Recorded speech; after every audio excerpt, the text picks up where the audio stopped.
Good morning. Welcome to this video lecture. போன வீடியோவில் நம்ம என்ன பார்த்தோம் அப்படின்னா ஈக்விட்டி வேல்யூஷன் மாடல் பற்றி தான் பார்த்தோம். ஈக்விட்டி வேல்யூஷன் மாடல் எப்படி கால்குலேட் பண்ணுறது அப்படின்றத பற்றி நம்ம டீட்டெயில்டாக பார்த்தோம்.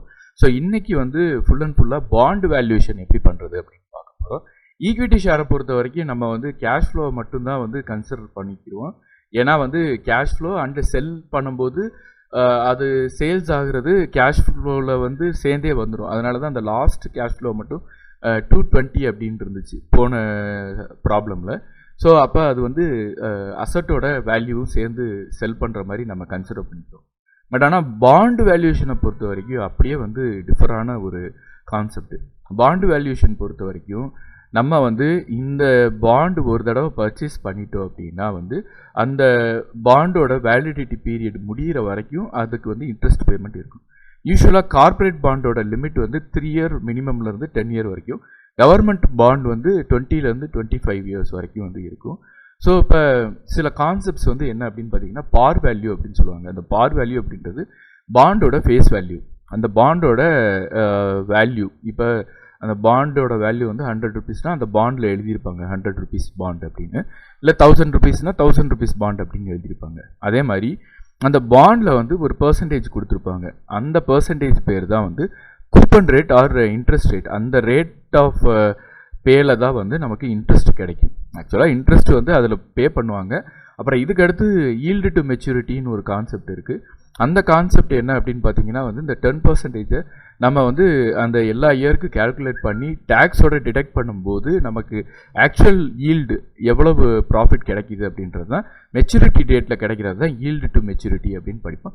அந்த ஈல்டு டு மெச்சூரிட்டி டேக்ஸோட டிடெக்ட் பண்ணுறதுனால இந்த 10%ஓட மேபி கொஞ்சம் கம்மியாக தான் இருக்கும். ஆக்சுவலாக இப்போ இந்த டைம் வேல்யூ டிஸ்கவுண்ட் பண்ணும்போதே இதோட வேல்யூ கம்மியாக ஆகும். இப்போ நம்ம ப்ராப்ளம்குள்ளே நீங்கள் போகும்போது பார்ப்பீங்க. ஓகே, ஸோ இப்போ இதுக்கான ஃபார்முலா என்ன அப்படின்னு பார்த்தீங்கன்னா அதே தான் present value, interest factor and with annuity. Annuity அப்படின்னா என்ன அப்படின்னு பார்த்தீங்கன்னா ஒரே ஒரு டிஃப்ரென்ஸ் தான். நம்ம ஒவ்வொரு இயருக்கும் நம்ம இந்த ப்ரெசன்ட் வேல்யூ கேல்குலேட் பண்ணோம். ஆனால் இன்னொரு டேபிள் இருக்குது ப்ரெசன்ட் வேல்யூ ஃபார் ஆன்னுவிட்டி அப்படின்னு சொல்லி.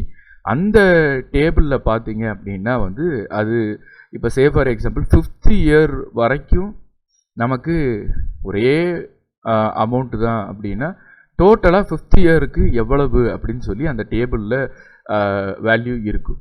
ஒவ்வொரு இயருக்கும் நம்ம பார்க்க வேண்டியதில் 5 இயருக்கு கன்சாலிடேட்டடாக ஒரு வேல்யூ இருக்கும். அந்த வேல்யூவை நம்ம அந்த கேஷோட மல்டிப்ளை பண்ணிட்டோம்னா நமக்கு 5 இயர்ஸ்க்கான வேல்யூ கிடச்சிடும். ஆனால் ஒரே ஒரு கண்டிஷன், அந்த 5 இயரோட கேஷ் ஒரே அமௌண்ட்டாக இருந்துச்சுன்னா தான் இந்த ஆனுவிட்டி டேபிளை பார்க்கணும். ஸோ நம்ம இங்கே பாண்டை பொறுத்த வரைக்கும் நமக்கு ஒரே கேஷ் ஃப்ளோ தான் இருக்க போகுது. ஸோ அதனால் நம்ம ஆனுவிட்டி டேபிளை யூஸ் பண்ணிக்கிறோம். ஓகே, ஸோ இங்கே பொறுத்த வரைக்கும் இன்ட்ரெஸ்ட் ரேட்டு தான் ஐஇ. நம்ம எல்லா இன்ட்ரெஸ்ட் ரேட்டையும் ஆட் பண்ணுறோம். இன்ட்ரெஸ்ட் ரேட்டுன்றது ரேட் ஆஃப் ரிட்டர்ன் ஆர் எவ்வளவு நமக்கு ஒவ்வொரு இயரும் கிடைக்கிது அப்படின்றது.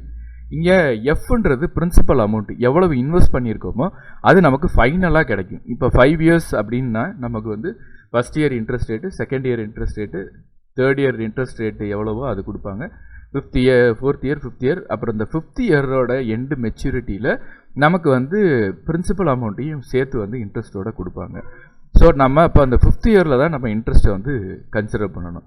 ஸோ அப்போ அதோட வேல்யூ 5th இயரில் எவ்வளவு இருக்குது அப்படின்றதையும் சேர்த்து நம்ம ஆட் பண்ண வேண்டியது இருக்கும். ஓகே, இப்போ நம்ம ப்ராப்ளம்குள்ளே போனோம்னா உங்களுக்கு கொஞ்சம் கிளியராக புரியும். இப்போ ஒரு பர்சன் என்ன பண்ணியிருக்காருன்னா $1000 இன்வெஸ்ட் பண்ணியிருக்காரு ஒரு பாண்டில்.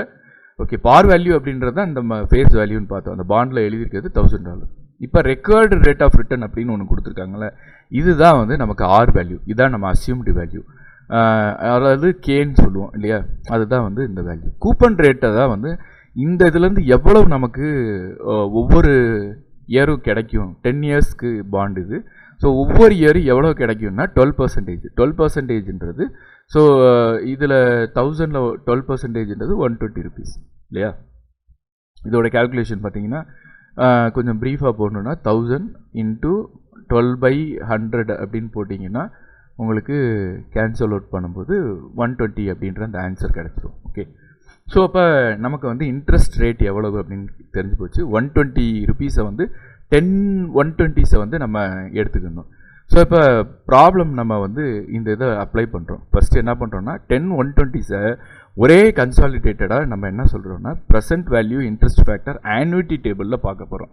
ஆன்னுவிட்டி டேபிளில் 10th இயரில் 13% வேல்யூவை 120ஆல் மல்டிப்ளை பண்ணணும். நமக்கு எப்போ வந்து இது 1000 rupees கிடைக்குது? 10th இயரில் கிடைக்குது.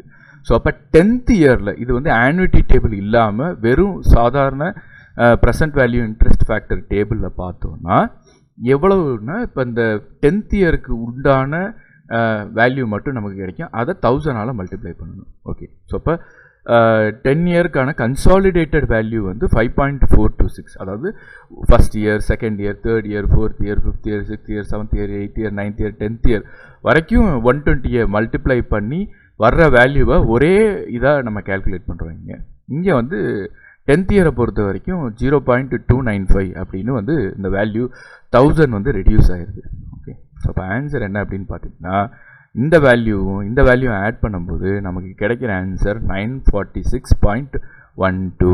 ஸோ எவ்வளோ டாலர் கிடைக்குது அப்படின்னா நம்மளோட ரிட்டர்ன் வந்து நம்ம இன்வெஸ்ட் பண்ண அமௌண்ட்டை விட கம்மியாக தான் இருக்குது. ஸோ இது இப்படி தான் வந்து இதோட வேல்யூ எவ்வளோ, பாண்டோட வேல்யூ எவ்வளோன்னா 946. ஓகே, ஸோ இதுதான் வந்து வேல்யூஷன் ஆஃப் பாண்டு.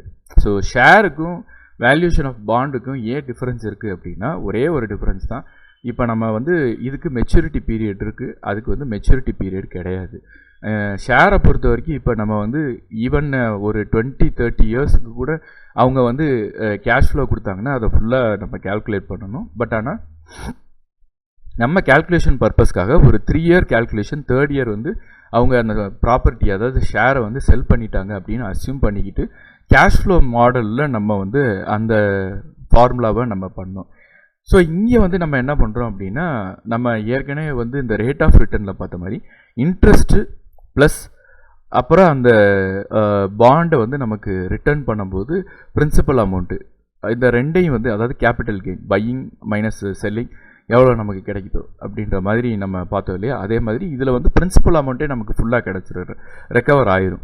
நம்ம வந்து எப்படி கேல்குலேட் பண்ணக்கூடாதுன்னா ஸோ எனக்கு வந்து 1000 rupees இருக்குது, அப்போ 120 இன்ட்டு 10 இயருக்கு வந்து எனக்கு 1200.